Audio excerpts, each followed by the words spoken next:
Chapter 1 The Seven Lesson Schoolteacher. This speech was given on the occasion of the author being named New York State Teacher of the Year for 1991. Section 1. Call me Mr. Gatto, please. 30 years ago, having nothing better to do with myself at the time, I tried my hand at school teaching. The license I have certifies that I am an instructor of English language and English literature, but that isn't what I do at all. I don't teach English. I teach school, and I win awards doing it. Teaching means different things in different places, but 7 lessons are universally taught, from Harlem to Hollywood Hills. They constitute a national curriculum you pay for in more ways than you can imagine, so you might as well know what it is. You are at liberty, of course, to regard these lessons any way you like, but believe me when I say I intend no irony in this presentation. These are the things that I teach. These are the things you pay me to teach. Make of them what you will. 1. Confusion. A lady named Kathy wrote this to me from Du Bois, Indiana, the other day. What big ideas are important to little kids? Well, the biggest idea I think they need is that what they are learning isn't idiosyncratic, that there is some system to it all, and it's not just raining down on them as they helplessly absorb. That's the task, to understand, to make coherent. Kathy has it wrong. The first lesson I teach is confusion. Everything I teach is out of context. I teach the unrelating of everything. I teach disconnections. I teach too much. The orbiting of planets, the law of large numbers, slavery, adjectives, architectural drawing, dance, gymnasium, choral singing, assemblies, surprise guests, fire drills, computer languages, parents' nights, staff development days, pull-out programs, guidance with strangers my students may never see again, standardized tests, age segregation unlike anything we've seen in the outside world. What do any of these things have to do with each other? Even in the best schools, a close examination of curriculum and its sequences turns up a lack of coherence, a host of internal contradictions. Fortunately, the children have no words to define the panic and anger they feel at constant violations of natural order and sequence fobbed off on them as quality in education. The logic of the school mind is that it is better to leave school with a toolkit of superficial jargon derived from economics, sociology, natural science, and so on, than one with genuine enthusiasm.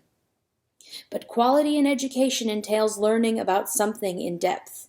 Confusion is thrust upon kids by too many strange adults, each working alone with only the thinnest relationship with each other, pretending for the most part to an expertise they do not possess.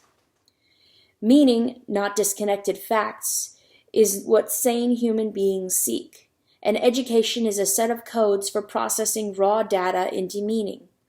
Behind the patchwork quilt of school sequences and the school obsession with facts and theories, the age-old human search for meaning lies well concealed. This is harder to see in elementary school, where the hierarchy of school experience seems to make better sense because the good-natured, simple relationship between let's do this and let's do that is just assumed to mean something, and the clientele has not yet consciously discerned how little substance is behind the play and pretense. Think of the great natural sequences like learning to walk and learning to talk, the progression of light from sunrise to sunset, the ancient procedures of a farmer, a smithy, or a shoemaker, or the preparation of a Thanksgiving feast. All of the parts are in perfect harmony with each other, each action justifying itself and illuminating the past and the future. School sequences aren't like that, not inside a single class, and not among the total menu of daily classes. School sequences are crazy. There is no particular reason for any of them, nothing that bears close scrutiny. Few teachers would dare to teach the tools whereby dogmas of a school or a teacher could be criticized, since everything must be accepted. School subjects are learned, if they can be learned, like children learn the catechism or memorize the 39 articles of Anglicanism. I teach the unrelating of everything, an infinite fragmentation, the opposite of cohesion.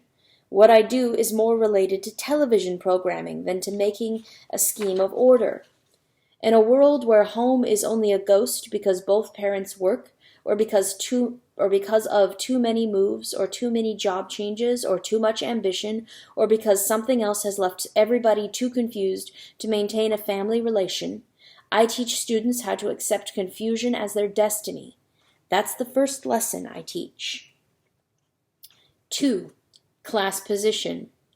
The second lesson I teach is class position. I teach that students must stay in the class where they belong. I don't know who decides my kids belong there, but that's not my business. The children are numbered so that if any get away, they can be returned to the right class. Over the years, the variety of ways children are numbered by schools has increased dramatically until it is hard to see the human beings plainly under the weight of the numbers they carry. Numbering children is a big and very profitable undertaking, though what the strategy is designed to accomplish is elusive. I don't even know why parents would, without a fight, allow it to be done to their kids. In any case, that's not my business. My job is to make them like being locked together with children who bear numbers like their own, or at least to endure it like good sports. If I do my job well, the kids can't even imagine themselves somewhere else because I've shown them how to envy and fear the better classes and how to have contempt for the dumb classes. Under this efficient discipline, the class mostly polices itself into good marching order. That's the real lesson of any rigged competition like school. You come to know your place. In spite of the overall class blueprint that assumes that 99% of the kids are in their class to stay, I nevertheless make a public effort to exhort children to higher levels of test success, hinting at eventual transfer from the lower class as a reward. I frequently insinuate the day will come when an employer will hire them on the basis of test scores and grades, even though my own experience is that employers are rightly indifferent to such things. I never lie outright, but I've come to see that truth and school teaching are, at the bottom, incompatible, just as Socrates said thousands of years ago. The lessons of numbered classes is that everyone has a proper place in the pyramid and that there is no way out of your class except by number magic. Failing that, you must stay where you are put. 3. Indifference. The third lesson I teach is indifference. I teach children not to care too much about anything, even though they want to make it appear that they do. How I do this is very subtle. I do it by demanding that they become totally involved in my lessons, jumping up and down in their seats with anticipation, competing vigorously with each other for my favor. It's heartwarming when they do that. It impresses everyone, even me. When I'm at my best, I plan lessons very carefully in order to produce this show of enthusiasm. But when the bell rings, I insist they drop whatever it is we have been doing and proceed quickly to the next workstation. They must turn on and off like a light switch. Nothing important is ever finished in my class, nor in any class I know of. Students never have a complete experience except on the installment plan. Indeed, the lessons of the bells is that no work is worth finishing, so why care too deeply about anything? Years of bells will condition all but the strongest to a world that can no longer offer important work to do. Bells are the secret logic of school time. Their logic is inexorable. Bells destroy the past and future, rendering every interval the same as any other.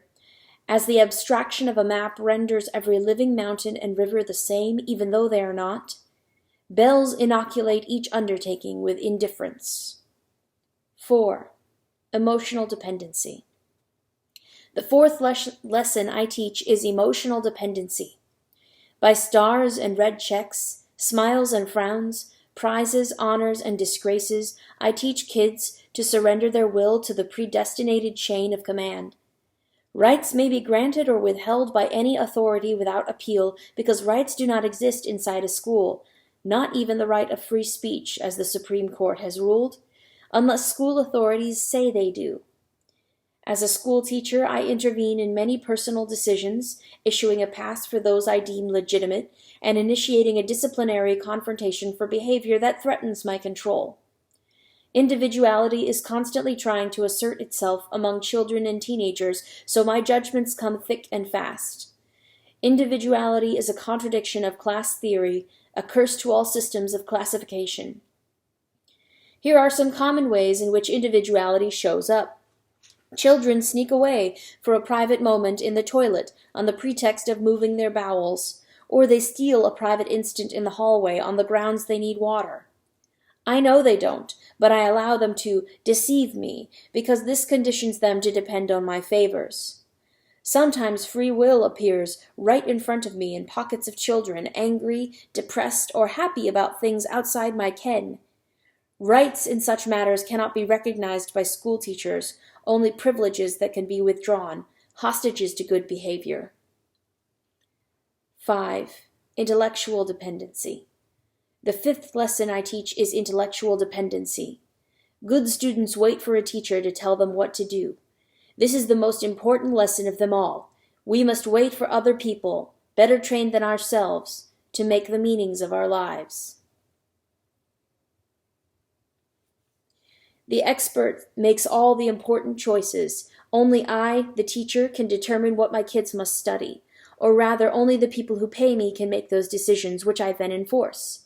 If I'm told that evolution is a fact instead of a theory, I transmit that as ordered, punishing deviants who resist what I have been told to tell them to think.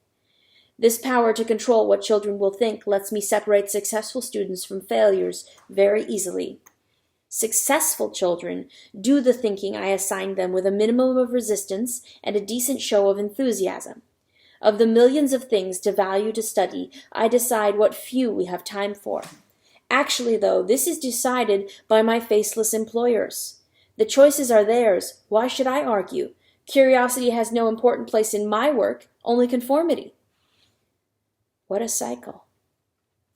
Bad kids fight this, of course, even though they lack the concepts to know what they are fighting, struggling to make decisions for themselves about what they will learn and when they will learn it. How can we allow that and survive as school teachers? Fortunately, there are tested procedures to break the will of those who resist. It is more difficult, naturally, if the kids have respectable parents who come to their aid, but that happens less and less, in spite of the bad reputation of schools. No middle-class parents I have ever met actually believe that their kid's school is one of the bad ones. Not one single parent in many years of teaching. That's amazing, and probably the best testimony to what happens to families when mother and father have been well-schooled themselves, learning the 7 lessons. Good people wait for an expert to tell them what to do. It is hardly an exaggeration to say that our entire economy depends upon this lesson being learned. Think of what might fall apart if children weren't trained to be dependent.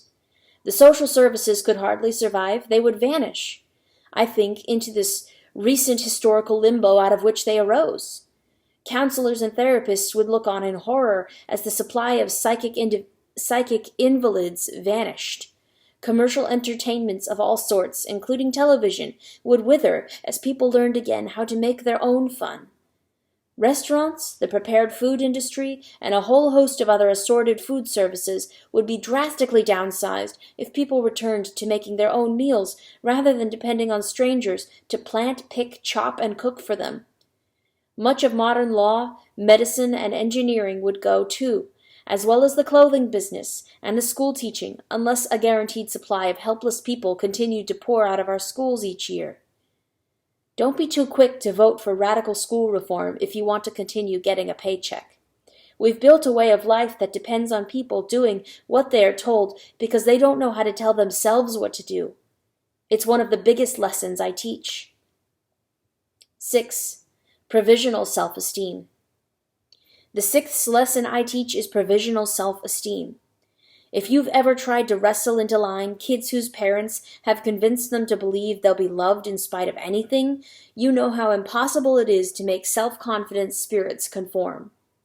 Our world wouldn't survive a flood of confident people very long, so I teach that a kid's self-respect should depend on expert opinion. My kids are constantly evaluated and judged.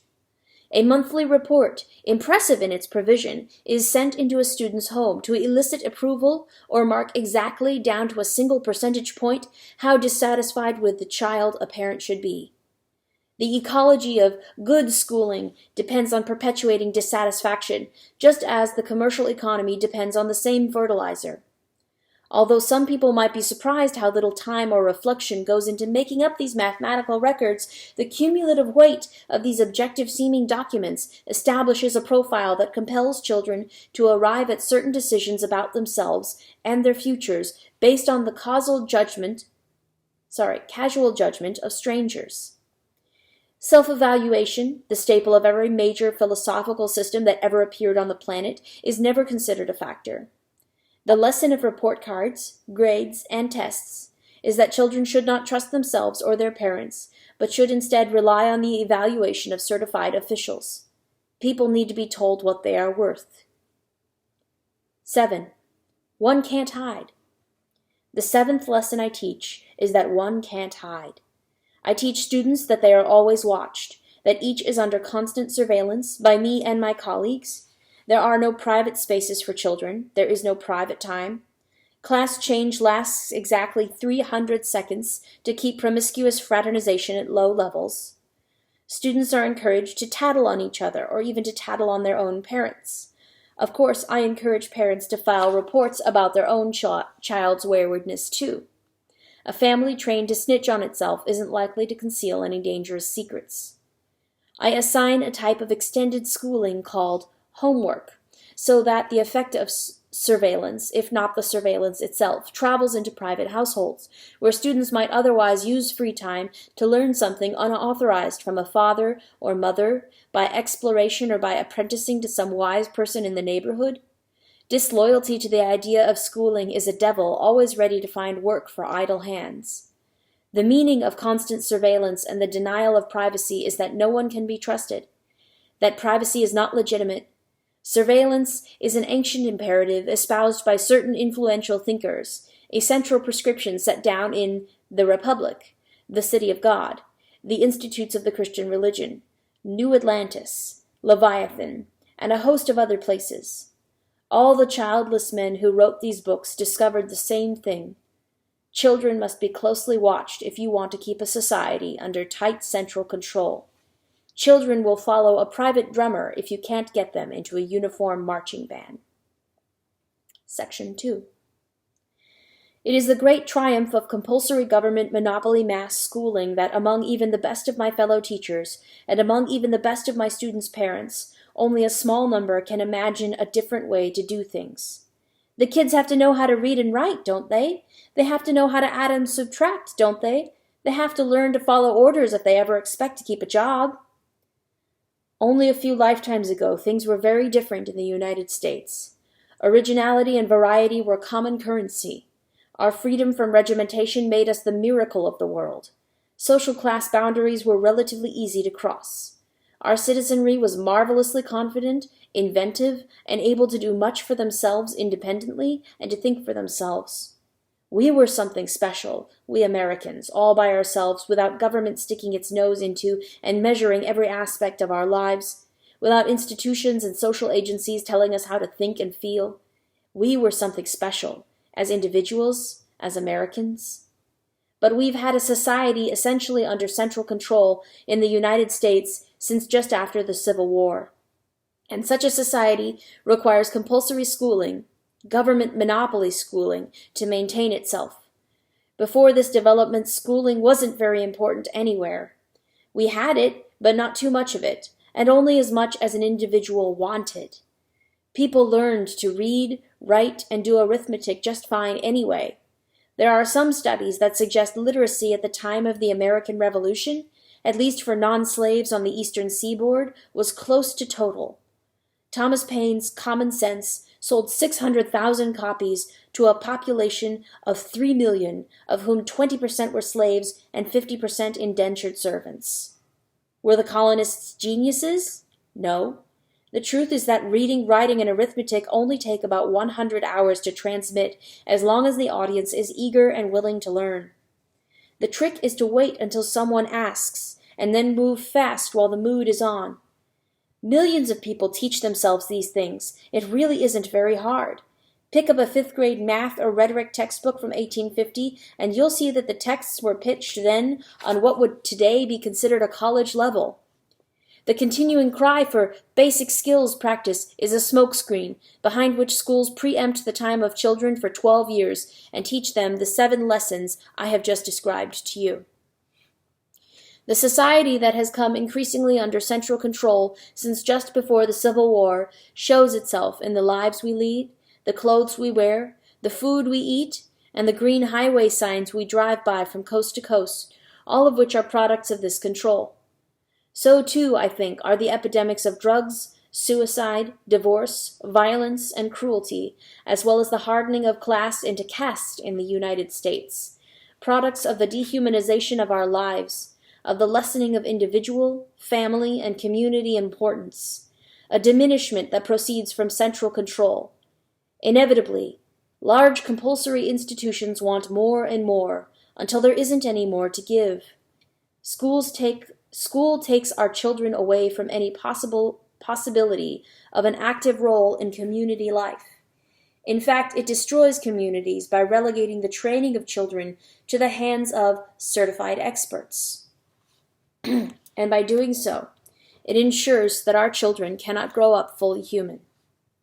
Aristotle taught that without a fully active role in community life, one could not hope to become a healthy human being. Surely he was right. Look around you the next time you are near a school or an old people's reservation if you wish a demonstration. School, as it was built, is an essential support system for a model of social engineering that condemns most people to be subordinate stones in a pyramid that narrows as it ascends to a terminal of control. School is an artifice that makes such a pyramidal social order seem inevitable, even though such a premise is a fundamental betrayal of the American Revolution. From colonial days through the period of the Republic, we had no schools to speak of. Read Benjamin Franklin's autobiography for an example of a man who had no time to waste in school. And yet the promise of democracy was beginning to be realized. We turned our backs on this promise by bringing to life the ancient pharaonic dream of Egypt, compulsory subordination for all. That was the secret Plato reluctantly transmitted in The Republic when Glaucon and Adeimantus extort from Socrates the plan for total state control of human life, a plan necessary to maintain a society where some people take more than their share. I will show you, says Socrates, how to bring about such a feverish city, but you will not like what I am going to say. And so the blueprint of the 7 Lesson School was first sketched. The current debate about whether we should have a national curriculum is phony. We already have a national curriculum, locked up in the 7 lessons I have just outlined. Such a curriculum produces physical, moral, and intellectual paralysis, and no curriculum of content will be sufficient to reverse its hideous effects. What is currently under discussion in our national hysteria about failing academic performance misses the point. Schools teach exactly what they are intended to teach, and they do it well. How to be a good Egyptian and remain in your place in the pyramid. Section 3. None of this is inevitable. None of it is impossible to overthrow. We do have choices in how we bring up young people. There is no one right way. If we broke through the power of the pyramidal illusion, we would see that. There is no life and death international competition threatening our national existence, difficult as that idea is even to think about, let alone believe, in the face of a continual media barrage of myth to the contrary. In every important material respect, our nation is self-sufficient, including in energy. I realize that idea runs counter to the most fashionable thinking of political economists, but the profound transformation of our economy these people talk about is neither inevitable nor irreversible. Global economics does not speak to the public need for meaningful work, affordable housing, fulfilling education, adequate medical care, a clean environment, honest and accountable government, social and cultural renewal, or simple justice. All global ambitions are based on a definition of productivity and the good life, so alienated from common human reality that I am convinced it is wrong, and that most people would agree with me if they could perceive an alternative. We might be able to see that if we regained a hold on a philosophy that locates meaning where meaning is genuinely to be found, in families, in friends, in the passage of seasons, in nature, in simple ceremonies and rituals, in curiosity, generosity, compassion, and service to others, in a decent independence and privacy, in all the free and inexpensive things out of which real families, real friends, and real communities are built, then we would be so self-sufficient, we would not even need the material sufficiency which our global experts are so insistent we be concerned about. How did these awful places, these schools, come about? Well, casual schooling has always been with us in a variety of forms, a mildly useful adjunct to growing up. But modern schooling, as we now know it, is the byproduct of the two Red Scares of 1848 and 1919, when powerful interests feared a revolution among our own industrial poor. Partly, too, total schooling came about because old-line American families were appalled by the native cultures of Celtic, Slavic, and Latin immigrants of the 1840s and felt repugnance toward the Catholic religion they brought with them. Certainly a third contributing factor in creating a jail for children called school must have been the consternation with which these same Americans regarded the movement of African Americans through the society in the wake of the Civil War. Look again at the 7 lessons of school teaching: confusion, class position, indifference, emotional and intellectual dependency, conditional self-esteem, and surveillance. All of these lessons are prime training for permanent underclasses, people deprived forever of finding the center of their own special genius. And over time this training has shaken loose from its original purpose to regulate the poor. For since the 1920s, the growth of the school bureaucracy, as well as the less visible growth of a horde of industries that profit from schooling exactly as it is, has enlarged this institution's original grasp to the point that it now seizes the sons and daughters of the middle classes as well. Is it any wonder Socrates was outraged at the accusation that he took money to teach? Even then, philosophers saw clearly the inevitable direction the professionalization of teaching would take, that of preempting the teaching function, which in a healthy community belongs to everyone. With lessons like the ones I teach day after day, it should be little wonder we have a real national crisis, the nature of which is very different from that proclaimed by the national media. Young people are indifferent to the adult world and to the future, indifferent to almost everything except the diversion of toys and violence. Rich or poor, school children who face the 21st century cannot concentrate on anything for very long. They have a poor sense of time past and time to come. They are mistrustful of intimacy, like the children of divorce they really are, for we have divorced them from significant parental attention. They hate solitude, are cruel, materialistic, dependent, passive, violent, timid in the face of the unexpected, addicted to distraction. All the peripheral tendencies of childhood are nourished and magnified to a grotesque extent by schooling, which, through its hidden curriculum, prevents effective personality development. Indeed, without exploiting the fearfulness, selfishness, and inexperience of children, our schools could not survive at all, nor could I as a certified schoolteacher. No common school that actually dared to teach the use of critical thinking tools, like the dialectic, the heuristic, or other devices that free the mind should employ, would last very long before being torn to pieces.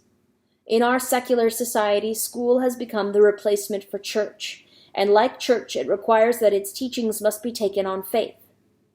It is time that we squarely face the fact that institutional school teaching is destructive to children. Nobody survives the 7-lesson curriculum completely unscathed, not even the instructors.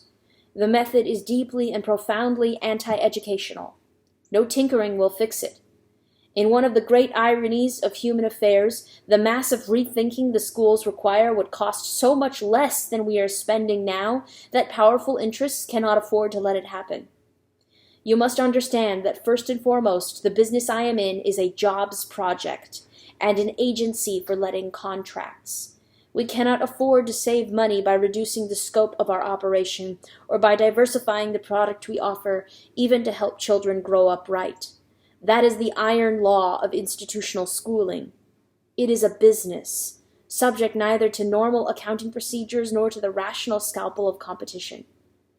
Some form of free market system in public schooling is the likeliest place to look for answers. A free market where family schools and small entrepreneurial schools and religious schools and craft schools and farm schools exist in profusion to compete with government education. I am trying to describe a free market in schooling exactly like the one the country had until the Civil War, one in which students volunteer for the kind of education that suits them, even if that means self-education. It didn't hurt Benjamin Franklin that I can see.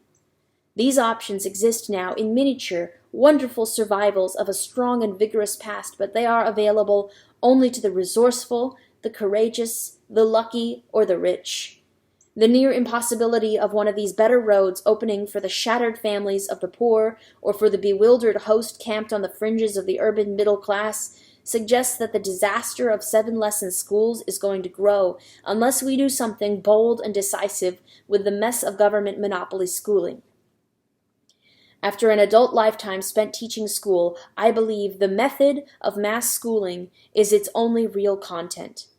Don't be fooled into thinking that good curriculum or good equipment or good teachers are the critical determinants of your son's or daughter's education. All the pathologies we've considered come about in large measure because the lessons of school prevent children from keeping important appointments with themselves and with their families to learn lessons in self-motivation, perseverance, self-reliance, courage, dignity, and love. And lessons in service to others, too, which are among the key lessons of home and community life. 30 years ago, these lessons could still be learned in the time left after school, but television has eaten up most of that time, and a combination of television and the stresses peculiar to two-income or single-parent families has swallowed up most of what used to be family time as well. Our kids have no time left to grow up fully human, and only thin soil wastelands to do it in. A future is rushing down upon our culture that will insist that all of us learn the wisdom of non-material experience. A future that will demand as the price of survival that we follow a path of natural life that is economical in material cost. These lessons cannot be learned in schools as they are. School is a 12-year jail sentence where bad habits are the only curriculum truly learned. I teach school and win awards doing it. I should know.